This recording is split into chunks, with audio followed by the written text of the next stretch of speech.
Hello students, आज हम discuss करते हैं क्लास 10th साइंस से chapter number 5 periodic classification of elements.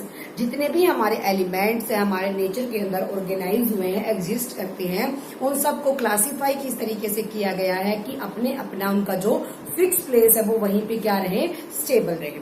सो आज हम डिस्कस करेंगे पीरियोडिक क्लासिफिकेशन ऑफ एलिमेंट्स के बारे में। स्टूडेंट्स, आप लोगों ने ग्रेड 9th के अंदर एक चैप्टर स्टडी किया था कि मैटर अराउंड अस प्योर, कि जितने भी हमारे चारों तरफ के मैटर्स होते हैं वो प्योर होते हैं। अब जो वो मैटर्स होते हैं वो डिफरेंट एलिमेंट्स के बने होते हैं। एलिमेंट्स मतलब कुछ चीजें हमारे इन्वायरमेंट के अंदर जो गैसियस हैं यानी कि नॉन मेटल से मिलके बनी है, कुछ वैसे मेटल से मिलकर बनी है, कोई एल्यूमिनियम से है, कोई कॉपर से है। तो डिफरेंट वहां सब की क्या होती है, प्रॉपर्टीज होती है। सो अपनी अपनी प्रॉपर्टी के अकॉर्डिंग ही जो लिविंग और नॉन लिविंग थिंग्स होती हैं वो भी क्या है, क्लासिफाई की गई हैं। अब जनरली हम किसी शॉप पे जाते हैं तो वहां हम क्या देखते हैं कि हमारा जो खाने का सामान होता है वो डिफरेंट बॉक्स के अंदर होता है, और जो अलग होता है जैसे सोप हो गया, डिटर्जेंट वगैरह हो गए, वो डिफरेंट में होता है। तो उन सबको उनके फिजिकल और केमिकल प्रॉपर्टीज के अकॉर्डिंग क्या किया गया है, सेपरेट यानी कि क्लासिफाई किया गया है। तो इसी तरीके से जो भी हमारे एलिमेंट्स होते हैं उनको उनकी केमिकल और फिजिकल प्रॉपर्टी के अकॉर्डिंग ही क्लासिफाई किया गया। उनको मेटल्स एंड नॉन मेटल्स में क्या किया गया, सेपरेट किया गया, उनके ग्रुप बना दिए गए। तो उनको किस तरीके से किस साइंटिस्ट ने क्या ऑर्गेनाइजेशन किया, क्या थ्योरी प्रूव की, क्या रिसर्च की, जिस तरीके से वो एक पीरियोडिक टेबल के अंदर, एक कंप्लीट टेबल के अंदर पीरियड के अकॉर्डिंग एग्जिस्ट होते चले गए। तो सबसे पहले जो हमारे साइंटिस्ट आए वो थे डॉबर्नियर। डॉबर्नियर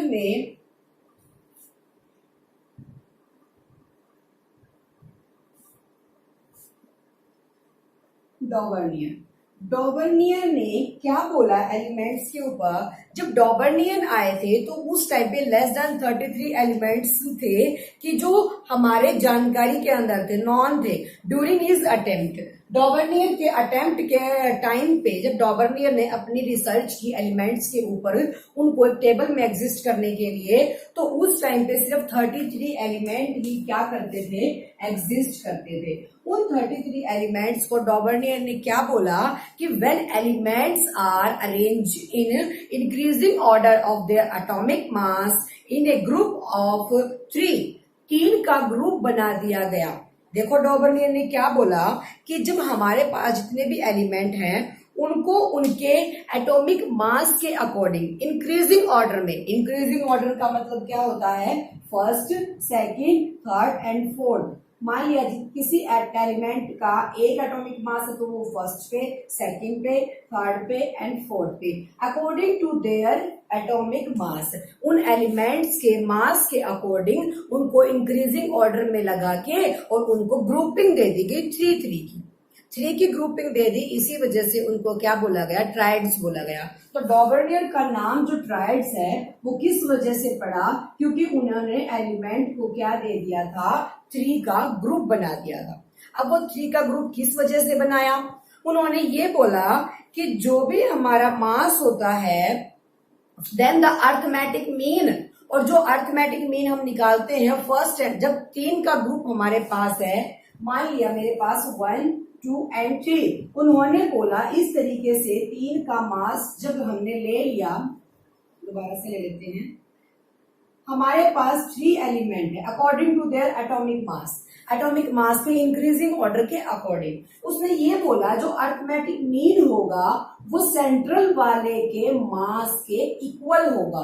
अर्थमेटिक मीन का मतलब क्या है, जब हम फर्स्ट एंड थर्ड वाले को ऐड करके 2 से डिवाइड करेंगे यानी कि अर्थमेटिक मीन निकालेंगे तो वो बी वाले के यानी कि सेंटर वाले के मास के अकॉर्डिंग, मास के इक्वल या फिर अप्रोक्सीमेट होगा। रफली the atomic mass of central element, जो सेंट्रल एलिमेंट है उसके एटॉमिक मास के रफली इक्वल होगा।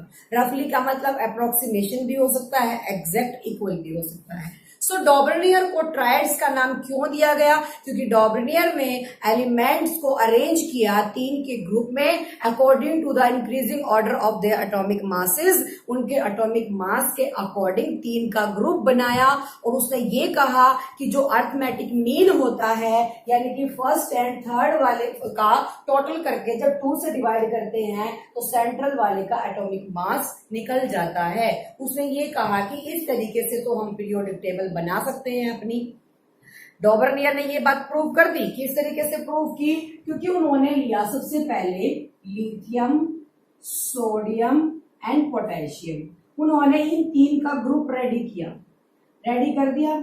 उसके बाद उसने कहा कि जो लिथियम होता है उसका एटॉमिक मास हमने ले लिया 6, सोडियम का होता है 23, पोटेशियम का होता है 39। अब उसने ये बात प्रूव की कि जो फर्स्ट एंड थर्ड वाला होता है इन दोनों का टोटल करके जब 2 से मल्टीप्लाई किया जाएगा, जैसे हम एवरेज निकालते हैं तो 2 का जब मल्टीप्लाई किया जाएगा तो वो क्या हो जाएगा, बीच वाले का सेंट्रल वाले का एटॉमिक मास आ जाएगा। अब हम यहाँ करके लिख लेते हैं 6 + 39, 6 + 39 कितना हो गया, 6 और 9, 6 और 9 15, 45। 45 को जब तुम 2 से डिवाइड करोगे तो हमारा आ जाएगा 22.5 आ जाएगा, यानी कि अप्रोक्सीमेशन आया बीच वाले के। यही बात डॉबर्नियर ने ये बोला था कि जितने भी हमारे एलिमेंट्स मैंने अरेंज किए हैं 3 के ग्रुप में जिनको ट्राइड्स का नाम दिया गया, उनका जो फर्स्ट और थर्ड का एटॉमिक मास ऐड करके बीच वाले का एटॉमिक मास या तो अप्रोक्सीमेशन आ जाएगा या फिर उसके इक्वल आ जाएगा।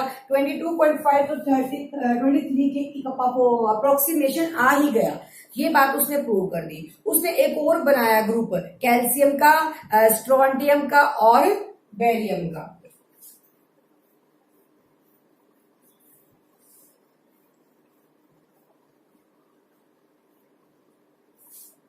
कैल्शियम, स्ट्रोंटियम,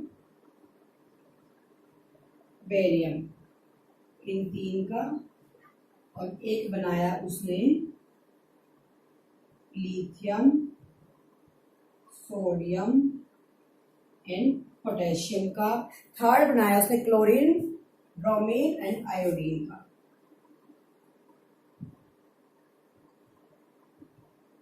इस तरीके से उसने 3 का ग्रुप यानी कि 3 ट्रायोड्स क्या कर दिए, एग्जिस्ट कर दिए अपने अकॉर्डिंग। और उसने ये बोला कि जो भी ये 3 हैं उन्हीं की वजह से हम पीरियोडिक टेबल में इनको अरेंज कर सकते हैं। लेकिन जब डॉबर्नियर की जो लिमिटेशंस आई वो क्या आई, डॉबर्नियर के अकॉर्डिंग सिर्फ 3 ही ट्रायड्स इस बात को प्रूव कर पाए, बिकॉज जो आगे वाले हमने 3 के ग्रुप बनाए तो उनके अंदर एटॉमिक मासेस का डिफरेंस बहुत ज्यादा आने लगा। तो इस वजह से जो डॉबर्नियर की ये थ्योरी थी वो क्या हो गई, फेल हो गई। क्योंकि जब इन 3 के अलावा हमने और ग्रुप बनाए और उन ग्रुप्स का क्या किया, अर्थमेटिक मीन निकाला, तो वो उनके एटॉमिक मास के बिल्कुल डिफरेंट यानी कि बहुत ज्यादा डिस्टेंस में आता था। बहुत ज्यादा डिस्टेंस में आने की वजह से जो इसकी थ्योरी थी वो क्या हो गई, फेल हो गई। सिर्फ 9 ही एलिमेंट इसके अंदर क्या कर पाए, एग्जिस्ट कर पाए, जबकि जो एलिमेंट थे वो कितने थे, 33 से। 33 में से जब 9 ही एलिमेंट के ऊपर थ्योरी सक्सेस हुई है तो उस थ्योरी को सक्सेस नहीं माना जा सकता। तो डॉबर्नियर की जो लैंग्वेज थी उस चीज को क्या किया गया, गलत प्रूव कर दिया गया। तो यहां तुम उसकी डेफिनेशन लिख सकते हो, डॉबर्नियर ने क्या बोला।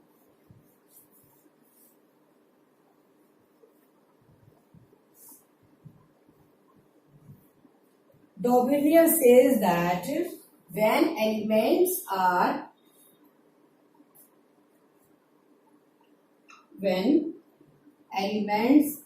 arranging, जब एलिमेंट्स को अरेंज किया गया अकॉर्डिंग टू इंक्रीजिंग ऑर्डर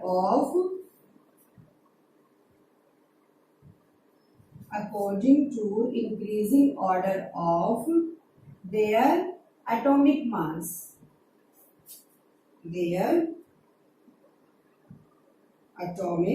मास, उनके एटॉमिक मास के अकॉर्डिंग जब उनको इंक्रीजिंग ऑर्डर में क्या किया गया, प्लेस किया गया, तो उस टाइम क्या हुआ, the arithmetic mean of mass of the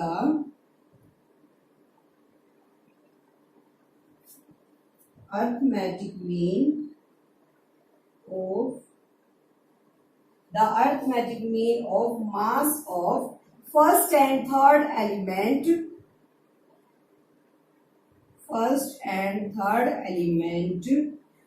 is equal to the atomic mass of central element.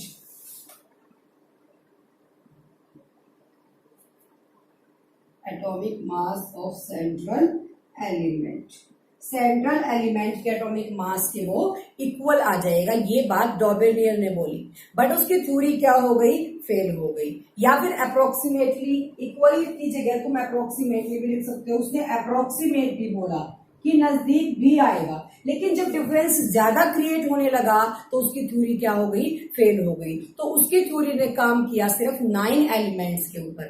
फिर 9 एलिमेंट्स के ऊपर काम करने का क्या प्रॉफिट हुआ, कुछ भी नहीं, क्योंकि जब पीरियोडिक टेबल हमारी 33 एलिमेंट को एग्जिस्ट करने के लिए बनानी है, तो वहां सिर्फ 9 एलिमेंट्स के ऊपर ही हम उसको प्रूव नहीं कर सकते। तो डॉबेलियर की जो थ्योरी थी वो क्या हो गई, फेल हो गई, क्योंकि वहां सिर्फ कितने ट्राइड्स बने, 3 ट्राइड्स बने। 3 ट्राइड्स का मतलब है सिर्फ 3 ही पेयर बन पाए, 3 के, जिसको 9 एलिमेंट टोटल उसने प्रूव किया, जिसकी वजह से उसकी थ्योरी फेल हो। अंडरस्टूड। अब उसके बाद आते हैं और साइंटिस्ट, उसके बाद 2-3 साइंटिस्ट है जिन्होंने अपने अपने रिसर्च की और किस तरीके से उसके ऊपर वर्क किया। ये बात याद रखो, डॉबिनियर ने क्या किया, 3 एलिमेंट्स लिए, 3 का ग्रुप बनाया और ये बोला कि फर्स्ट और थर्ड के अर्थमेटिक मीन का जो निकलेगा आंसर, वो सेंट्रल एलिमेंट के एटॉमिक मास के इक्वल होगा, ऐसा उसने बोला। बट उसके जो ट्रायड्स थे 3 के, वो 3 ही बन पाए, 3 ट्रायड्स ही बन पाए, जिसमें 9 एलिमेंट टोटल हुए, लेकिन जो एलिमेंट्स थे वो हमारे 33 थे, इस वजह से उसकी थ्योरी फेल हो गई। अब उसके बाद आते हैं न्यूलैंड्स लॉ ऑफ ऑक्टेव।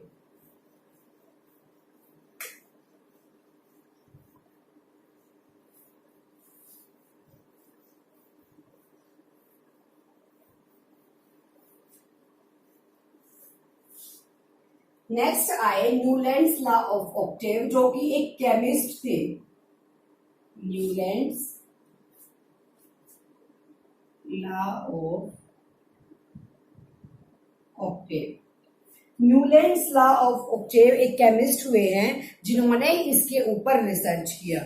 उन्होंने उसके टाइम तक जो एलिमेंट्स थे वो कितने हो चुके थे, 56 हो चुके थे। अब इसको जो पीरियोडिक टेबल अरेंज करनी थी उनके लिए, वो 56 एलिमेंट की करनी थी, ठीक है। तो अब इसने क्या बोला, इसकी जो स्टेटमेंट थी, उसने कहा if elements are arranged in the increasing order of their atomic mass, atomic mass के अकॉर्डिंग जब हम एक टेबल के अंदर उनको अरेंज करते हैं, the property of every 8th element is same.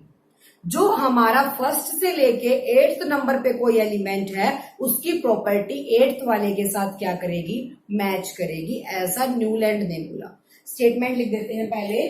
जब न्यूलैंड आए तो उन्होंने 56 एलिमेंट थे टिल देन, तो उसके बाद उन्होंने क्या किया, एवरी एलिमेंट इज किस चीज के ऊपर, arranged, every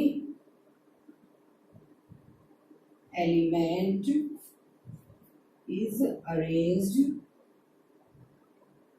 according to the increasing order of their atomic mass.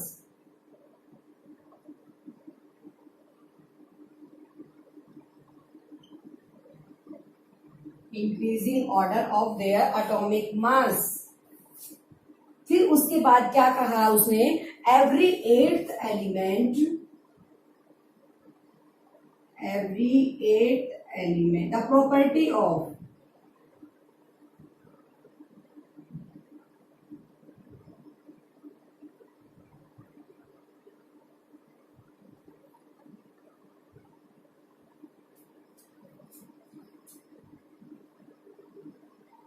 Element is same. Starting करनी है फर्स्ट से स्टार्टिंग। तो न्यूलैंड ने क्या बोला कि जब हमने एटम्स को अरेंज किया उनके increasing order of atomic mass के अकॉर्डिंग, इंक्रीजिंग ऑर्डर में जब उनको अरेंज किया तो जो उनकी प्रॉपर्टी है फर्स्ट वाले की, फर्स्ट एलिमेंट की प्रॉपर्टी ऑलवेज एट्थ एलिमेंट की प्रॉपर्टी के साथ मैच करेगी, सेम रहेंगी। ये बात न्यूलैंड ने बोली।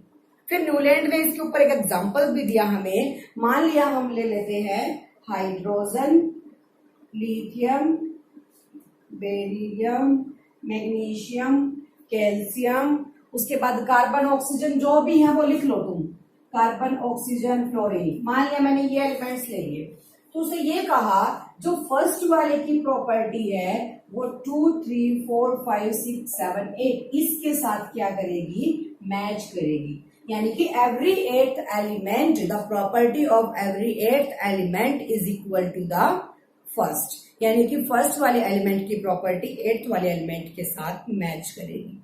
इसके ऊपर इन्होंने एक म्यूजिकल टर्म भी बनाई जिसकी वजह से, अब देखो इसकी जो प्रॉपर्टी है उसने ये कहा कि एट्थ एलिमेंट के साथ प्रॉपर्टी मैच होगी। एट्थ का मतलब होता है ऑक्ट, एट का मतलब क्या हुआ, ऑक्ट। इसी वजह से न्यूलैंड को नाम दिया गया ऑक्ट और इसको बोला गया the law of Octave, law of Octave. Oct का मतलब एट्थ एलिमेंट, तो एट्थ एलिमेंट के साथ फर्स्ट एलिमेंट की प्रॉपर्टी मैच करेगी, ऐसा न्यूलैंड ने बोला, जिसकी वजह से इसको लॉ ऑफ ऑक्टेव बोला गया। अंडरस्टूड। अब इसके साथ उन्होंने एक म्यूजिकल सिस्टम भी अरेंज किया, उसको बोला जाता है सा रे गा मा पा दा नी, फिर से सा। अब सा फर्स्ट नंबर पे है, second, third, fourth, fifth, six, seven, eight, दोबारा से एट्थ नंबर पे क्या आ गया, सा आ गया। तो उसने अपनी थ्योरी को इस म्यूजिकल टर्म के साथ भी अटैच किया कि जब फर्स्ट नंबर पे सा है और एट्थ नंबर पे सा है तो फर्स्ट वाले की प्रॉपर्टी सिमिलर है एट्थ वाले के, ऐसा उसने इस म्यूजिकल टर्म के साथ भी प्रूव किया, प्रूव कर दिया। लेकिन उसके बाद इसकी भी कुछ लिमिटेशंस रही है कि उसने ऐसा क्यों किया। अब उसकी लिमिटेशंस, कमियां क्या आई इसकी, न्यूलैंड की इस थ्योरी के अंदर।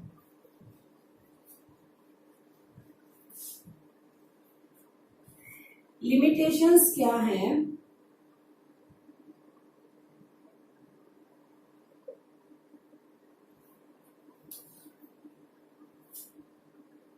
न्यूलैंड ने कहा कि एवरी एट एलिमेंट की प्रॉपर्टी मैच करेगी फर्स्ट वाले के साथ, लेकिन जब इसकी थ्योरी जब अपनाई गई, यूज की गई, तो वो सिर्फ कहां तक चली, अप टू कैल्शियम तक। जो इसने अपनी थ्योरी की थी वो सिर्फ कहां तक चली, अप टू कैल्शियम। लेकिन जो एलिमेंट्स थे वो टोटल कितने थे, 56 थे। तो पहला तो फेलियर उसको यहां मिल गया कि उसने सिर्फ जो थ्योरी अपनाई थी अपनी वो सिर्फ कैल्शियम तक ही प्रूव हो पाई, सिर्फ कैल्शियम तक ही एवरी एट्थ एलिमेंट की प्रॉपर्टी मैच होती थी। उसके बाद क्या हुआ, सेकंड लिमिटेशन उसकी क्या रही कि उसने बोला कि नेचर के अंदर ओनली 56 एलिमेंट ही एग्जिस्ट कर सकते हैं। Elements are exist only nature, exist in nature, in nature. Newland ने बोला कि नेचर के अंदर सिर्फ 56 एलिमेंट ही एग्जिस्ट कर सकते हैं, उसके बाद किसी एलिमेंट की डिस्कवरी नहीं हो सकती, ऐसा न्यूलैंड ने बोला। उसके अंदर इतना कॉन्फिडेंस था अपने ऊपर, इतना एटीट्यूड था कि जब 56 की एलिमेंट की हो चुकी है थ्योरी, इसके बाद कोई भी एलिमेंट एग्जिस्ट नहीं कर सकता। थर्ड उसकी लिमिटेशन क्या रही, जब उसने अपनी पीरियोडिक टेबल बनाई तो उसने क्या किया, जितने भी डिसिमिलर का मतलब होता है जो डिफरेंट एलिमेंट थे उनको उसने सेम स्लॉट के अंदर डाल दिया, और जितने भी सिमिलर थे उनको उसने सिमिलर एलिमेंट्स को उसने डिफरेंट स्लॉट के अंदर डाल दिया। ये उसकी सबसे बड़ी लिमिटेशन रही है कि जितने जब हमारे सेम जो एलिमेंट थी ना जिनकी प्रॉपर्टी मैच करती थी उनको डिफरेंट स्लॉट के अंदर डाल दिया और जिनकी मैच नहीं करती थी उनको सेम स्लॉट के अंदर डाल दिया। ऐसा न्यूलैंड ने किया, लेकिन उसकी जो लिमिटेशंस थी उसकी वजह से उसकी थ्योरी भी क्या हो गई, फेल हो गई। पहली बात उसने बोली कि जो 8th एलिमेंट है उसकी प्रॉपर्टी फर्स्ट वाले के साथ मैच करेगी, लेकिन जो उसके लिमिटेशंस के अंदर बात आई कि जो उसकी थ्योरी थी वो सिर्फ कैल्शियम तक ही अप्लाई हो पाई, उसके बाद नहीं हो पाई, तो वो फेल हो गई। सेकेंड उसने कहा कि एलिमेंट सिर्फ 56 ही एग्जिस्ट करते हैं नेचर के अंदर, इसके बाद किसी एलिमेंट की डिस्कवरी नहीं हो सकती, जबकि उसके बाद भी और एलिमेंट की डिस्कवरी हुई है, तभी आज हमारे पास 118 एलिमेंट्स एग्जिस्ट करते हैं। ऑब्वियस है, लेकिन न्यूलैंड की ये प्रॉपर्टी भी, ये थ्योरी भी फेल हो गई। थर्ड उसने क्या किया, जितने भी डिसिमिलर यानी कि जो हमारे मैच नहीं करते थे एलिमेंट्स उनको सेम स्लॉट में डाल दिया और जो मैच करते थे उनको डिफरेंट स्लॉट के अंदर डाल दिया।